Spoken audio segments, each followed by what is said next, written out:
യമനിലുള്ള നമുക്കൊക്കെ അറിയാവുന്ന വലിയൊരു ഇസ്ലാമിക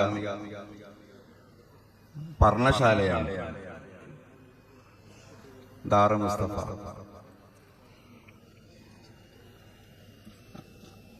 അവിടെ പഠിച്ച എൻ്റെ ഒരു, നിങ്ങൾക്കൊക്കെ പേര് പറഞ്ഞാൽ അറിയാവുന്ന ഒരു സുഹൃത്ത് പങ്കുവെച്ച ഒരു കാര്യം പറഞ്ഞുകൊണ്ട് തുടങ്ങാമെന്ന് വിചാരിക്കുന്നു.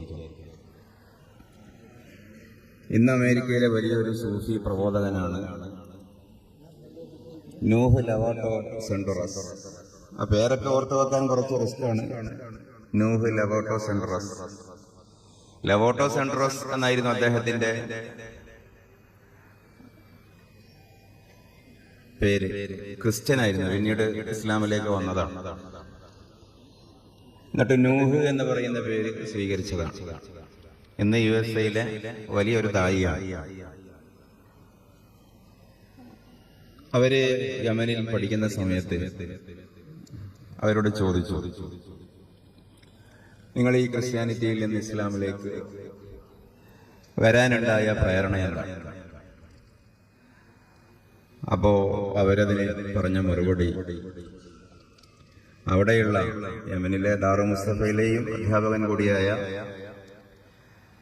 ഷെയ്ഖ് ഹബീബ് അലി ജിഫ്രിയുടെ പ്രഭാഷണങ്ങൾ കേട്ടുകൊണ്ടാണ് ഞാൻ ഇസ്ലാമിലേക്ക് വന്നത്.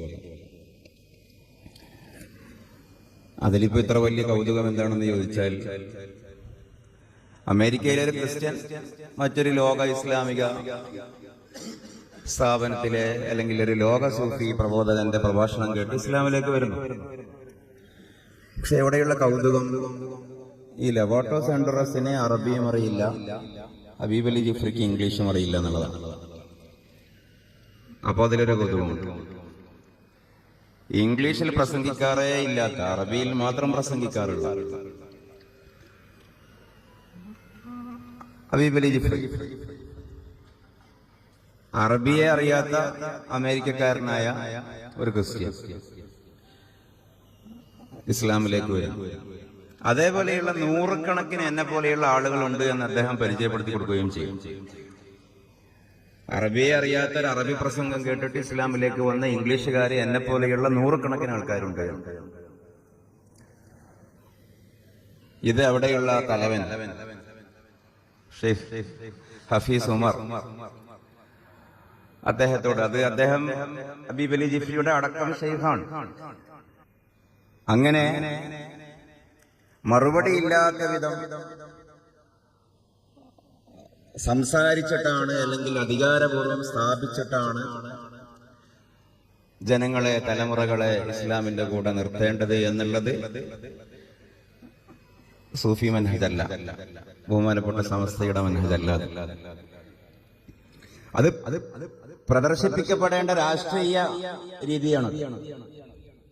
ജനാധിപത്യപരമായ രാഷ്ട്രീയ വ്യവസ്ഥയിലെ ജനങ്ങളെ കൺവിൻസ് ചെയ്യിപ്പിച്ചുകൊണ്ട് വോട്ട് വാങ്ങേണ്ട രാഷ്ട്രീയ സിസ്റ്റമാണ് ആ പറയുന്ന രീതി. ഇത് ജനാധിപത്യപരമായി ശരിയാണ്. അവിടുത്തെ പ്രഭാഷണങ്ങളുടെ സമാഹാരം എന്ന് പറയാൻ പറ്റുമെങ്കിൽ ഒന്ന്, ഉദാഹരണത്തിന് ഫുതുഹുൽ ഗൈബ്, ജിലാനി അവരുടെ പ്രഭാഷണ സമാഹാരം, 62 മജ്ലിസുകളിൽ അദ്ദേഹം നടത്തിയ പ്രസംഗങ്ങൾ.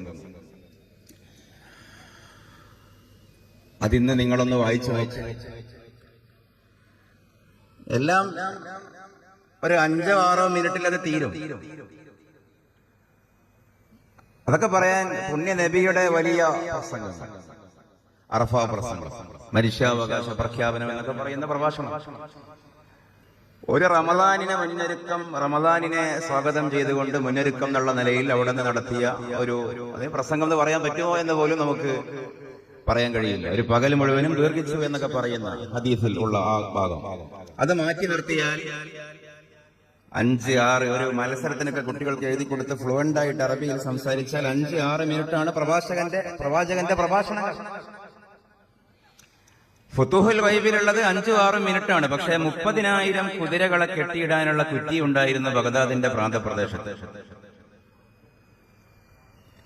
മദീനയിലെ മസ്ജിദ് നബവിയുടെ വലിയൊരു ഫീച്ചർ 20,000 കാറുകൾക്ക് ഒറ്റ സമയത്ത് ഒരു സമയത്ത് 20,000 കാറുകൾക്ക് പാർക്ക് ചെയ്യുവാനുള്ള അണ്ടർഗ്രൗണ്ട് സംവിധാനമുണ്ട് എന്നുള്ളതാണ്.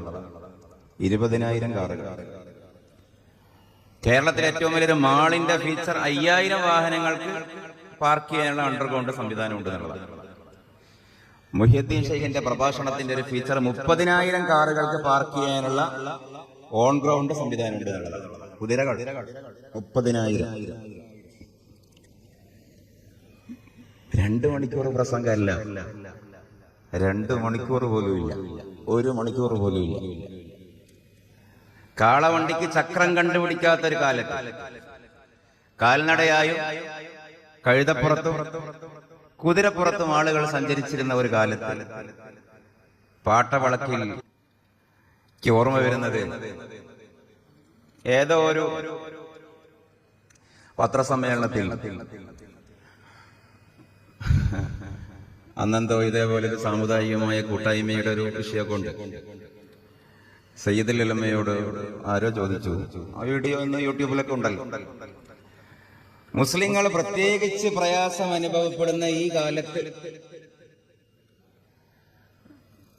ബാക്കി ഞാൻ പറയുന്നില്ല, അത് അന്നത്തെ സാമൂഹിക രാഷ്ട്രീയ സാമുദായിക ചർച്ചയാണ്. ആ ഒരു പദമാണ് നമുക്ക് ഈ ചർച്ചയിൽ ആവശ്യമുള്ളത്. മുസ്ലിങ്ങൾ പ്രത്യേകിച്ച് ഭീഷണി നേരിടുന്ന ഈ കാലത്ത് കുത്ത് കുത്ത് കുത്ത് കുത്ത് കുത്ത് കുത്ത് തങ്ങൾ ഉസ്താദിന് ഈ ഒരു തസവ്വുഫിന്റെ ഒരു പൊടി ഉണ്ടല്ലോ, മൂപ്പർക്ക് അതാണ് സ്പാർക്കായത്, അതാണ് സ്പാർക്ക് ആവേണ്ടത്. ഹിക്മത്തും തസവ്വുഫുമുള്ള മനുഷ്യന്റെ സ്പാർക്കിംഗ് ആ പോയിന്റിലേ വരുള്ളൂ. അവിടെ പിടിച്ചു,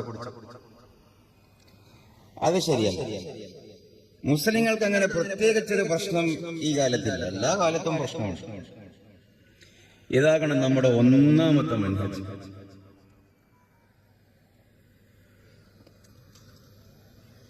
وكذلك جعلنا لكل نبي عدوا شياطين الانس والجن يوحي بعضهم الى بعض زخرف القول غرورا. ഇസ്ലാമിന്റെ എല്ലാ സിസ്റ്റങ്ങൾക്കും എല്ലാ പ്രവാചകന്മാർക്കും എതിരാളിയായി ഒരു ആന്റി തീസിസ്, ഒരു ഐഡിയോളജിക്കൽ അതർ, ഒരു പ്രതിപക്ഷം നാം നിശ്ചയിച്ചിരിക്കുന്നു.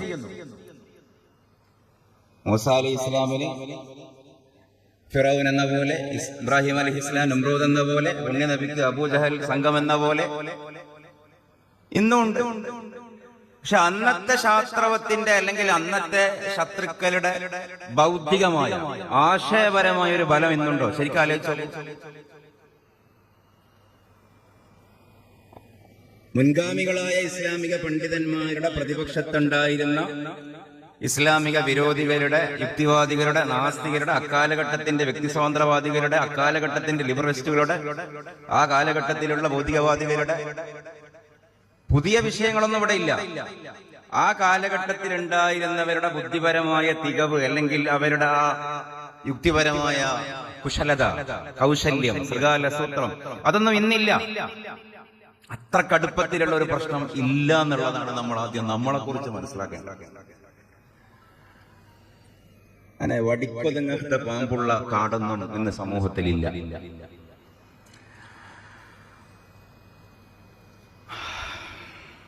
ഞാനെന്താ എന്റെ വക എന്റെ ഒരു കാഴ്ചപ്പാട് അടിച്ചേൽപ്പിക്കുകയല്ല, മറിച്ചുള്ളത് എന്താണ്? ആശയപരമായ ബലമില്ലാത്ത ഒരു മതിമറന്ന ഒരു ആസ്വാദന തലമാണുള്ളത്. സീരിയസ് ആയി ആരും ചിന്തിക്കാൻ തയ്യാറല്ല. ചിന്തിക്കുന്ന ജന്തു എന്നൊക്കെ മനുഷ്യനെ കുറിച്ച് വെറുതെ പറയുന്നു എന്നുള്ള അവസ്ഥയിലെത്തി.